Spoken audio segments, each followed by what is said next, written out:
নাই আপোনালোকে হিমন্ত বিশ্ব শৰ্মাক ক্ৰেডিট দিবলৈ কৰি আছে নেকি এটো এফালে ৰাইমনা এফালে মানস ইয়াৰ মাজত চিখলা জলাও नेशनल पार्क मानगोनां रायजो राजा नोंथांमोन दिनै 17 फेब्रुवारि दिनैनि बे सानावनो आसाम एसेम्ब्लिया जोंनि बीटीसी एसेम्ब्लियाव आसाम स्टेटनि बाजेट सिजनखौ लानानै जा हाबाफारि लानाय आरो बे हाबाफारिखौ जोंनि बीटीसीनि माखासे पलिटिकल लिडारफ्रा गोजोननाय फोरमायदों बरायदों नंगौना नङा बरायदों मोजांनि बाथ्रा आरो जोंनि बीटीसी पलिटिकल लिडारनि माखासे सामसागिरिफ्राबो बिसिनि खिबुङाव थानानै आखाइ खबदों क्लेप क्लेप क्लेप क्लेप आखाइ खबदों नाथाय जोंनि बीटीसीनि सेक्रेटारियेट लांगोनायाव बीजेपीनि फ्लेगखौ जों बिरग्लांजोबनायखौ नुनो मोनबाय आरो बिसोरो पदुम बिबारनि जितु बेगरखौ बिसोर जोंनि बीटीसी पलिटिकल सिस्टेमाव फोनानै थांबाय आरो बेफोरबायदि माखासे पलिटिकली प्लेन पलिसिजों नै दिनैनि हाबाफारिया जाफुंलांबाय जोबोद मोजांनि बाथ्रा नाथाय जोंनि बीटीसी पलिटिकल सिस्टेमाव नायदो एसे चान्स मोननायावनो दिनै गोबां चान्स मोनलांबाय बिसोरो गावनि एरियाखौ दिनै एसे गाबोन एसे गुवार खालामलांगासिनो दं आरो बेफोरबायदि माखासे इम्पोर्टेन्ट नुथायफोरखौ नुनानैब्लाबो जोंनि बर' हारिनि माखासे पलिटिकल लिडारफोरा गरसे गरनै बेसेनजों बायजानानै गादब जानानै बिसोरो ओरैनो मिनिंलेस थागासिनो दङ दिनै जोंनि हारिनि साबैसे पलिटिकल लिडारा बे एसेम्ब्लि न' सिङाव जोंनि बर' हारिनि माखासे प्रब्लेमफोरखौ लानानै मानगोनां एनडिबि ब्रादार्सफोरनि प्रब्लेम इस्युफोरखौ लानानै बिटिआर एकर्डनि एमअएसफोरखौ लानानै कुइसन सोंनाय दाबि दैखांनाय जों नुनो मोनदोंना जों नुनो मोनाखै नाथाय जों नुनो मोनदों मानगोनां उकिल गगৈ बिथाङा बे एनडिबि ब्रादार्सफोरनि प्रब्लेमखौ लानानै बिटिआर एकर्डनि एमअएसफोरखौ लानानै लोगोसे जोंनि बर' हारिनि माखासे पलिटिकेलि गाज्रि थासारिफोरखौ लानानै बिथाङा दाबि दैखांदों कुइसन सोंदों लाजिगोना लाजियाखै बे जोंनि बर' हारिनि बै लिडारफोरा आपने एक लाइन भी नहीं बताया सर बीटीआर का बारे में आवश्यक सेवाओं की उपलब्धता सर छुट्टी कब सर इम्प्लीमेंटेशन होगा 100% इम्प्लीमेंटेशन होगा की विकास को सर 100% इम्प्लीमेंटेशन हम लोग का 6 शेड्यूल का क्या होगा सर बोरो लोगों का बीटीआर छुट्टी कब 100% इम्प्लीमेंट होगा सर इसके बारे में बताइए सर इसके बारे में बताइए सर सर बीटीआर চুক্তিটো কেতিয়া কাৰ্যকৰী হ'ব স্যাৰ আমাক বিটিআৰ চুক্তি কাৰ্যকৰীকৰণ লাগে স্যাৰ বিটিআর চুক্তি কাৰ্যকৰীকৰণ লাগে স্যার रायजो राजाफ्रा नोंसोरखो ओरैनो सिरि जनानै थानो थाखाय भट थुनानै साफा साफा लिडार खालामदों नामा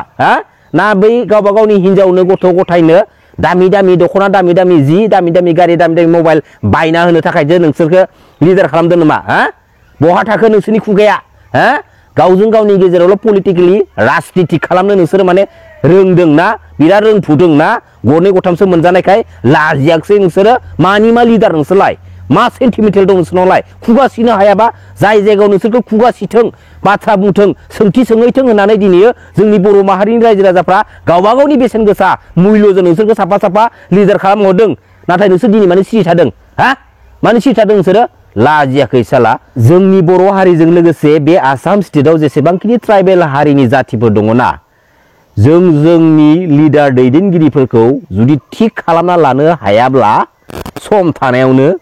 नङाब्ला जोंनि बे जातिया बे पलिटिकल सिस्टेमनि गेजेरजोंनो डिस्ट्रय जालांजोबगोन मिथिबाय आरो बै जोंनि हारिनि माखासे लिडारफोर जायफोर लिडारफोरानोखि जों रायजो राजानि बेसेनखौ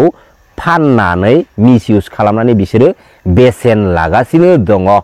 बैफोरबायदि लिडारफोरा गावबा गाव आदा बुगाव साइजनि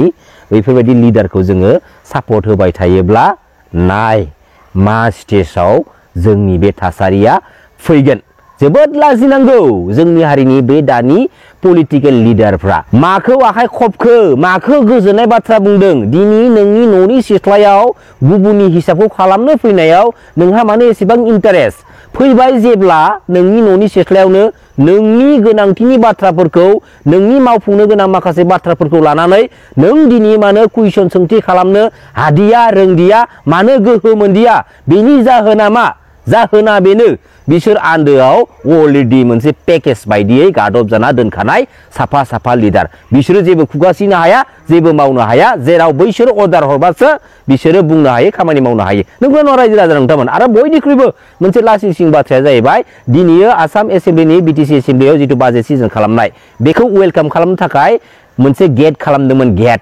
वेलकामनि बे गेटआबो माने बायनाय गोग्लैनायखौ जों नुनो मोनबाय आरो बे गेट बायनायनि जाहोनाव ट्राफिक जाम जाबाय थांलाय फैलाय हान्था मेला खालामनाय मानसिफोरा जोबोद माने टाइम वेस्ट जालांबाय जोबोद दुखुनि बाथ्रा बानायथ' बानाय गेटखौबो एसे मोजाङै बानायब्रा हैत एसे मोजां बानायनांगौ मिथिबाय लासिं सिंनि बाथ्रा एसेबां इदि जाथारोना दिनैसिमबो सुस्रांना लानो हायै जोंनि हारिनि बयनिख्रुइबो देरसिन मोनसे इस्युआ जाहैबाय बे ट्राइबेल बेल्ट्स एन्ड ब्लक्सनि हा 1947 मायथाइयावनो आसाम स्टेटनि गिबिसिन चिफ मिनिस्टार मानगोनां गपिनाथ बरदलैनि समावनो इमप्लिमेन्टेसन जाखानाय दिनैनि बे समसिमहालागैबो जोंनि हारिनि रावबो सासेबो पलिटिकेल लिडारा बे ट्राइबेल बेल्ट्स एन्ड ब्लक्सनि एगेन्स्टआव पलिटिकेल प्लेटफर्मनि गेजेरजों गोख्रोङै आसि थुनानै सोंखारिनानै एक्सन लानाय बाथ्रा बुंनायखौ जोङो नुनो मोनदिया जेरावनोखि जोंनि बिटिसि पलिटिकेल सिस्टेमाव जोंनि जेसेबांखि ट्राइबेल बेल्ट्स एन्ड ब्लक्सनि हाफोर दङ नन ट्राइबेल हारिनि सुबुंफ्रा दखल खालामना लासै लानानैबो जोंनि बिटिसि पलिटिकेल सिस्टेमाव बिसोरसो जोंखौ उल्थायै राजनिति खालामनो नागिरबाय थानायखौ जों नुनो मोनदों बैसोर दिनै माबोरै चान्स मोनखो जेराव जोंनि माखासे पलिटिकेल लिडारफोरा लोरबां रांनि सावगारिखौ नुबानो बिसोरो लोरबां जायो बैफोरबायदि माखासे लोरबां थासारिखौ बिसोरो सुजुग आरो सुबिदा लानानै दिनै जोंनि न'आवनो जोंनि हायावनो बिसोरो जोंखौ पलिटिकेल सिस्टेमनि गेजेरजों एसे जाम्बा स्टाइलसो खालामनो नाजानायखौ जों नुनो मोनदों नंगौना नङा रायजो राजा नोंथांमोन दा फार्स्ट अफ अल बे बिटिसि पलिटिकेल सिस्टेमनि गेजेरजों जोंनि हारिनि जेसेबांखिनि ए टु जेड पलिटिकेल लिडारफोर दङ आउट अफ बिटिसिआव थानाय जेसेबांखिनि बर' फिसाफोर दङ बैफोरखौ जों माबोरैहाय मोनसे प्लेटफर्माव लाबोनो हागोन जों मोनसे फिरफिलानि सिङाव थानानै जोंनि माहारिखौ जों माबोरैहाय जौगाहोलांनो हागोन बेनि थांखिजों आगान सुर गोदानै आगान सुर आरो जेब्ला समसिमहालागै सेपारेट स्टेट बड'लेण्डखौ सोरजिनो हायागौ मानि मिथिखा बेफोरबायदि मिरु जिरु डिभाइड जाजोब्बाय थागोन आरो बुहुमनि साफ्रोम बर' फिसाफ्रा रेडि जा गोदान खेबनि थाखाय बिनो लास्ट जागोन बड'लेण्ड सेपारेट स्टेट सोरजिनायनि थांखिया राजा लामायाव ओंखारनाया बि रेडि गासैबो बर' हारिनि फिसाफोरा आं बेखौसो खावलायहरखाबाय गोजोन्थों खुलुमबाय जै बर' हारिनि जै बर' बिमानि কেবিনেটত এটা অসমৰ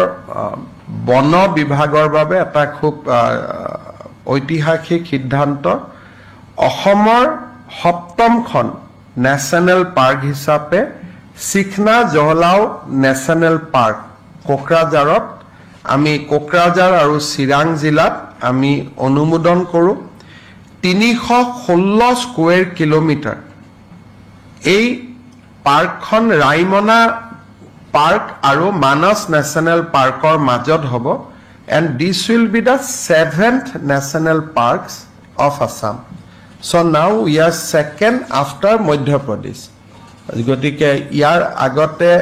মধ্য প্ৰদেশৰ 10খন নেশ্যনেল পাৰ্ক আছে আমি 7খন হ'ম আৰু বাকি ষ্টেট বিলাকত নেশ্যনেল পাৰ্ক 7তকৈ তলত সো এতিয়া আমি অসমত নেশ্যনেল পাৰ্ক থকা ৰাজ্য হিচাপে আমি দ্বিতীয়খন হ'ম আৰু ইয়াৰ যদি আপোনালোকে লোকেশনটো চাই এফালে ৰাইমনা এফালে মানস ইয়াৰ মাজত চিখলা জলাও নেশ্যনেল পাৰ্ক আমি আজি অধিসূচনা দিবলৈ সিদ্ধান্ত গ্ৰহণ কৰা হৈছে